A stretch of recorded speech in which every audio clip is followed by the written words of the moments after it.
Express news 24 ताजी बातमी ताजी चर्चा सर्व घडामोडींचा अचूक वेध घेणारं न्यूज चॅनल। इचलकरंजी शहरासह जिल्ह्यातील सर्व रिक्षा चालकांनी रिक्षा बंद ठेवल्या आहेत। मंगळवार दिनांक 25 जून रोजी सर्व रिक्षा चालकांनी रिक्षा बंद ठेवण्याचा निर्णय घेतला आहे। दिनांक 24 जून रोजी रात्री 12 पासून ते मंगळवारी संध्याकाळी 6 वाजेपर्यंत विद्यार्थी वाहतूक व सर्व रिक्षा सेवा बंद ठेवण्याचा निर्णय घेण्यात आला आहे। त्यामुळे शहरातील सर्व रिक्षा चालकांनी रिक्षा बंद ठेवण्याचे आवाहन करण्यात आले आहे। यावेळी प्रॉब्लेम असोसिएशनमध्ये मीटिंग संपन्न झाली। त्यावेळी प्रमुख उपस्थिती लियाकत गोलंदाज, रामचंद्र जाधव, मनसूर सावनूरकर, जीवन कोळी, राजू आवळे, हरिभाऊ पाटील, कयूम जमादार, खलील हिप्परगे, मल्लिकार्जुन स्वामी, एसीसी कॉर्नर माने, हिंगमेरे अशफाक मुजावर, सुनील पवार, अनिल बमनवार, खाजाबाई मुजावर, समीर नानीवाले, शीतल कांबळे, रवी कडुळकर, संभाजी भोसले, शशीभाऊ दुर्वे, सचिन यादव, आदमापुरे साहेब, वीराना कोळसंगे तर सर्व रिक्षा स्टॉपचे अध्यक्ष उपाध्यक्ष यांचे अध्यक्ष यावेळी उपस्थित होते। कोल्हापूर शहरामध्ये मुख्यमंत्री येणार आहेत, त्या पार्श्वभूमीवर कोल्हापूर जिल्ह्यातल्या सर्व रिक्षा बंदचं आवाहन कोल्हापूरवाल्यांनी केलेलं आहे, रिक्षा चालकाच्या संघटनेने।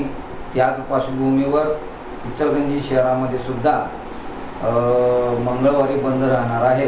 त्यासाठी आज रविवार दिनांक 23 रोजी सकाळी 11 वाजता मीटिंग झाली। त्या मीटिंगला महाराष्ट्र चालक संघटना, विद्यार्थी वाहतूक संघटना आणि लिंगायत युनियन संघटना, छत्रपती शिवाजी महाराज रिक्षा मित्र मंडळ, छत्रपती शिवाजी महाराज रुग्स रिक्षा स्टॉप तसेच सर्व रिक्षा स्टॉपचे पदाधिकारी हजर होते।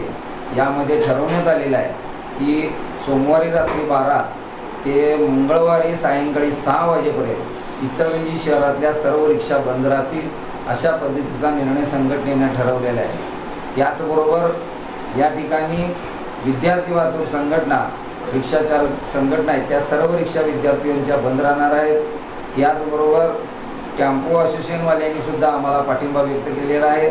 याचबरोबर टेम्पो ट्रॅव्हल्सवाल्यांनी सुद्धा या पाठिंबा दर्शवलेला आहे। या मीटिंगमध्ये सर्व पदाधिकारी लियाकत गोलंदाज, मनसूर सावनूरकर, हरी पाटील, रामचंद्र जाधव, शशी बर्वे, त्याचबरोबर स्वामी बिळूर, त्याचबरोबर सुनील यादव, सुनील पवार, राजीव आवळे, समीर नानीवाले, आसिफ मुजावर, जीवन कोळी अनेक पदाधिकारी या मीटिंगला हजर होते आणि त्यामध्ये ठरवण्यात आलेलं आहे की बंदमध्ये कोल्हापूरच्या सामील व्हायचं आहे।